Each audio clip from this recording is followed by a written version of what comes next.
प्यारे बच्चों, सुप्रभात।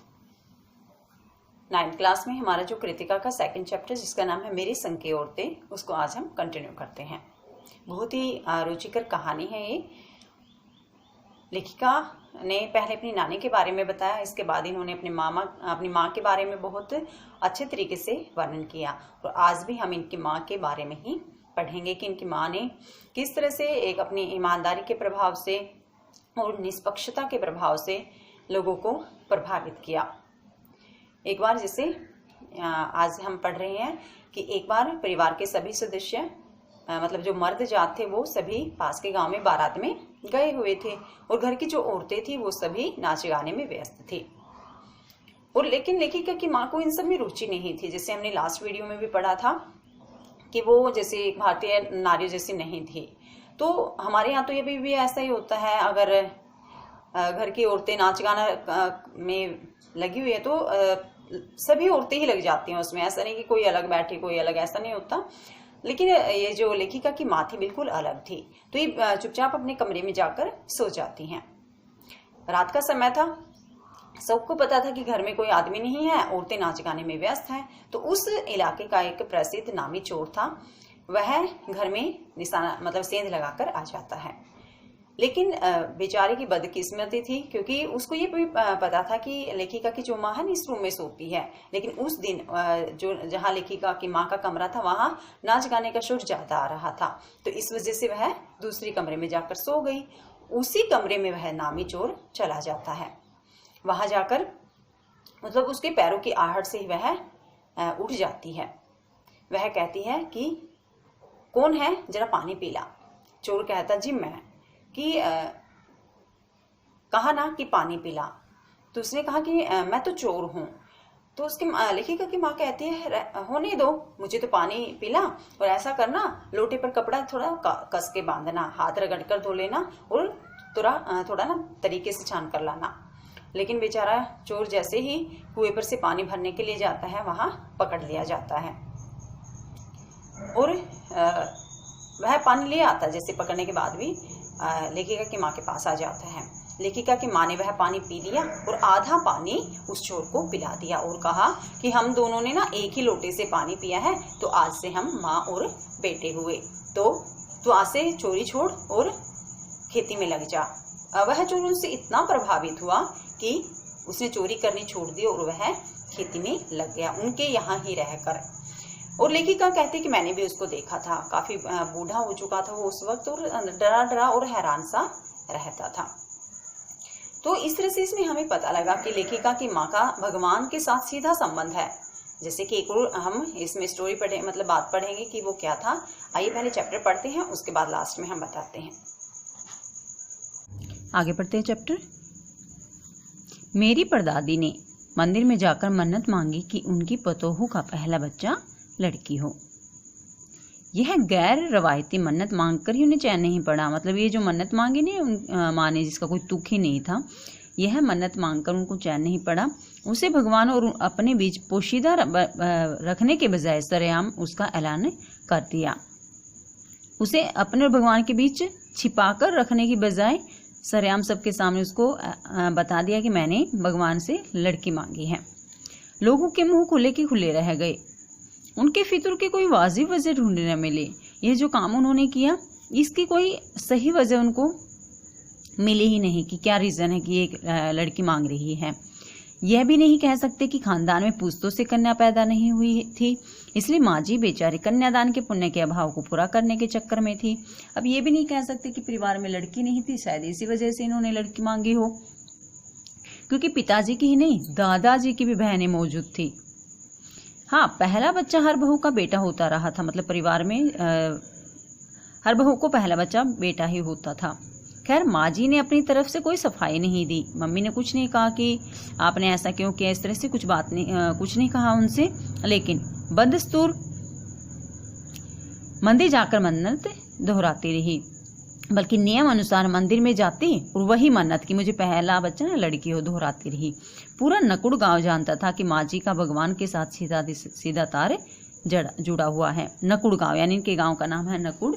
पूरा गांव जानता था कि माँ जी का और भगवान का सीधा सीधा तार जुड़ा हुआ है, मतलब जो माँ मन्नत मांगती है ना पूरी हो जाती है। बेतार का तार, ऐसा तार जुड़ा है जिसमें तार भी नहीं है और फिर भी जुड़ा हुआ है। इधर वह तार खींचती, उधर टन से तथास्तु बजता। इधर से वह भगवान से कुछ कहती और उधर से भगवान उनको तथास्तु का आशीर्वाद देती। मेरी दादी तो पहली मर्तबा में ही तैयार हो गई थी कि गोद में खेलेगी तो पोती ही, पर माँ जी की आरजू किस कदर रंग लाएगी इसका उनको गुमान भी नहीं था। ये तो वे मान चुके थे कि पहला बच्चा लड़की ही होगा, लेकिन माँ जी की आरजू मतलब बार बार जो ये प्रार्थना करी है वह किस कदर रंग लाएगी इसका किसी को एहसास भी नहीं था। लड़की की गैर वाजिब जुस्त सुन भगवान कुछ ऐसा अफरा तफरी में आ गई कि एक न दो पूरी 5 कन्याएं एक के बाद एक धरती पर उतार दी। तो लड़की की गैर वाजिब जुस्तजू मतलब लड़की की गैर वाजिब मतलब जो गलत तरीके था थोड़ा सा, और उसको बार बार दोहराया जा रहा था भगवान के सामने। गलत तरीका कैसे, मतलब दादी ने मांग लिया अच्छी बात है, लेकिन माँ जी उसी बात को बार बार भगवान के मंदिर में जाकर दोहराती। तो भगवान कुछ इतनी अफरा तफरी में आ गई कि एक नहीं 2 नहीं पूरी 5 कन्याएं उन्होंने धरती पर उतार दी, यानी इनकी माँ को 5 लड़कियां हुई। भगवान को क्या कहें, माँ जी के सामने तो नामी चोर भी अफरा तफरी में आ जाते थे। ये तो भगवान था कि उनको मानना ही पड़ा। इनसे लग जो मतलब उस हमारे यहाँ का एक नामी प्रसिद्ध चोर था वह भी अफरा तफरी में आ गया था जब वह माँ के सामने आया। माँ जी और नामी चोर का किस्सा होश संभालने के बाद मैंने कई बार सुना। चोर के दीदार की खुश नसीबी भी हाथ आई थी, मतलब मैंने उस चोर को देखा भी था जिसका जो माँ के सामने आया था। हुआ यूं था कि किसी शादी के सिलसिले में नकुड़ की हवेली के तमाम मर्द बारात में दूसरे गांव गए हुए थे। ठीक है, औरतें सज धज कर रत जगह मना रही थी, तो घर के जितने भी मर्द थे आदमी थे वो तो सारे बारात में गए हुए थे दूसरे गांव में, और औरतें क्या करती सज धज कर रत जगह जैसे गीत वगैरह गाते वो कर रही थी। नाच गाने और ढोलक की थाप के शोर में नामी चोर कब सेंध लगाकर हवेली में घुसा किसी को खबर ही नहीं हुई। जैसे नाच गाने की आवाज थी, ढोलक की आवाज थी, तो इसके शोर में वह जो चोर था कब सेंध लगाकर निशाना लगाकर हवेली में घुस गया किसी को पता ही नहीं लगा। पर चोर था बदकिस्मत, जिस कमरे में घुसा उसमें माँ जी सोई हुई थी। औरतों के शोर से बचने को वे अपना कमरा छोड़ दूसरे में जा सोई थी। देखो यहाँ भी पता लगा कि देखो घर की सारी औरतें तो गाना गा रही है, नाच रही हैं, ढोलक की थाप की आवाज आ रही है, लेकिन इनकी माँ क्या कर रही थी, शोर से बचने के लिए वो दूसरे कमरे में जाकर सो गई। चोर बेचारा तमाम जुग्राफिया दिमाग में बिठलाकर उतरा था। जुग्राफिया मतलब पूरी प्लानिंग बनाकर उतरा था वह दिमाग में कि मुझे उस रूम में जाना है। उसे क्या पता था कि इतनी बड़ी बूढ़ी पुरखिन जगह बदल लेगी। उस चोर को यानी पता था कि इनकी माँ कौन से कमरे में होती है, लेकिन आज उनको पता या वो समझ नहीं पाए कि आज उस बूढ़ी औरत ने अपनी जगह बदल ली है। खैर बुढ़ापे की नींद ठहरी। चोर के दबे पाँव की आहट से ही उसकी आंखें, इनकी मम्मी की आंखें खुल गई। उन्होंने कहा कौन? माँ जी ने इत्मीनान से बिल्कुल आराम से इन्होंने पूछा। जी मैं। चोर ने युगों से चला आ रहा पारंपरिक असंगत सा जवाब दिया। चोर ने कहा कि जी मैं। पानी पीला? माँ जी ने कहा जी मैं। चोर झिझक कर रह गया, हेजिटेशन हुई उसको। तब तक माँ जी बिस्तर के बराबर में टटोल कर देख चुकी थी कि लोटा खाली था। ऐसा कर उन्होंने कहा यह लोटा ले और कुएं से ना पानी भर ला, पर देख कपड़ा कसकर बांधे रखियो और तरीके से छानियो। अब इन्होंने दूसरा अर्थ कहा था, या इन्होंने तो ये कहा था कि कपड़ा कसकर बांधे रखियो, किस पर? लोटे पर। पहले क्या होता था बेटे, जैसे कुएं से पानी लाते थे ना, जैसे इन्होंने कहा कुएं से पानी लिया, तो जो बर्तन होता है ना उसके ऊपर कपड़ा रखते, फिर पानी अगर जैसे उसमें डालते ना बर्तन में, साथ ही साथ छन जाता था। चोर घबरा गया। अंधेरे में इन्होंने कैसे जाना कि उसके मुंह पर कपड़ा बंधा है? तो चोर ने ये उल्टा लिया। उसने सोचा कि माँ तो ये समझ रही है कि मैंने मुंह पर कपड़ा बांधा है, इसलिए ये कह रहे हैं कि कपड़ा कसकर बांधे रखना और तरीके से छानी, और कमर में भांग इन्होंने बांध रखे है, यानी भांग को ना तरीके से छानी, वो है इसका अर्थ उल्टा ले गया। भगवान से उसका तार जुड़े होने की खबर उसे भी थी, तार कि ये मतलब जो कहती है भगवान इनकी सारी बातें मान लेते हैं, पर बुढ़िया भांग भी छानती होगी एकदम यकीन नहीं हुआ। इसी से कुछ हैरान और परेशान सा हो उठा। जल्दी कर भाई। तभी माँ जी ने कहा बड़ी प्यास लगी है। पर मैं तो चोर हूँ। मारे घबराहट और धर्म संकट के चोर ने सच कह दिया। चोर ने बता दिया कि मैं तो चोर हूँ, आप मेरे हाथ से पानी पियोगी। हुआ करे। माँ जी ने कहा, अगर है तो है, प्यासे को पानी तो पिला, पर देख मेरा धर्म न बिगाड़ियो। लोटे के मुंह से कपड़ा न हटाइयो, हाथ रगड़ कर धो लीजो और पानी कपड़े से छानकर भरियो। तो ये उन्होंने कहा कि लोटे पर कपड़ा मत हटाना, हाथ रगड़ कर पहले धो लेना और फिर उस कपड़े से पानी छानकर मुझे देना। आप चोर के हाथ का पानी पी लोगी? चोर ने कहा ना, रगड़ कर धो लीजियो, सब नाच गाने में लगे हैं, तेरे और भगवान के सिवा कौन धरा है जो पिलाएगा। तो उसने कहा करके तो सभी मेंबर नाच गाने में हैं, अब या तो तू है मेरे पास या फिर भगवान है, फिर तुम्हारे सिवा मुझे पानी कौन पिलाएगा।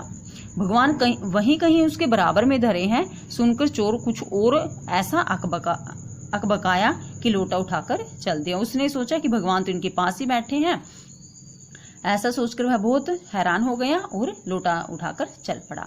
पूरी एहतियात के साथ पानी भरकर लोटा तो पहरेदार ने धर दबोचा। पानी तो उसने भर लिया बड़ी सावधानी के साथ, लेकिन पहरेदार ने उसको पकड़ लिया। कुएं पर देख लिया गया था पानी भरते हुए।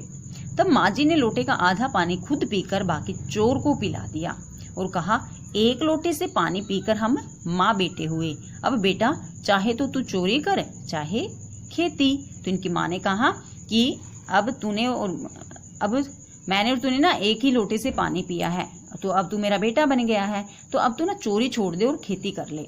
बेटा बेचारा किस लायक रह गया होगा, सो रोमांचक धंधा छोड़ खेती से लग गया। काफी वह काफी प्रभावित हुआ लेखिका की माँ से और उसने चोरी करनी छोड़ दी, खेती के काम में लग गया। सालों साल लगा रहा, काफी साल तक खेती करता रहा। जब मैंने उसे देखा तो बड़ा ही भला मानुस बूढ़ा लगा मुझे। तो अभी पढ़ा ना हमें कि लेखिका कहते हैं कि चोर के दीदार की खुशनसीबी भी हमारे हाथ आई थी, मतलब चोर हमने देखा था। तो जब लेखिका ने उसको देखा ना, वो काफी बूढ़ा हो चुका था, डरा और हैरान सा भी वह रहता था। अब खानदानी विरासत कहिए या जीवाणुओं का प्रकोप, उन दो सन की बुढ़ियों के बीच मैं अच्छी फंसी। कौन सी सन की बुढ़ियां? दादी और माँ।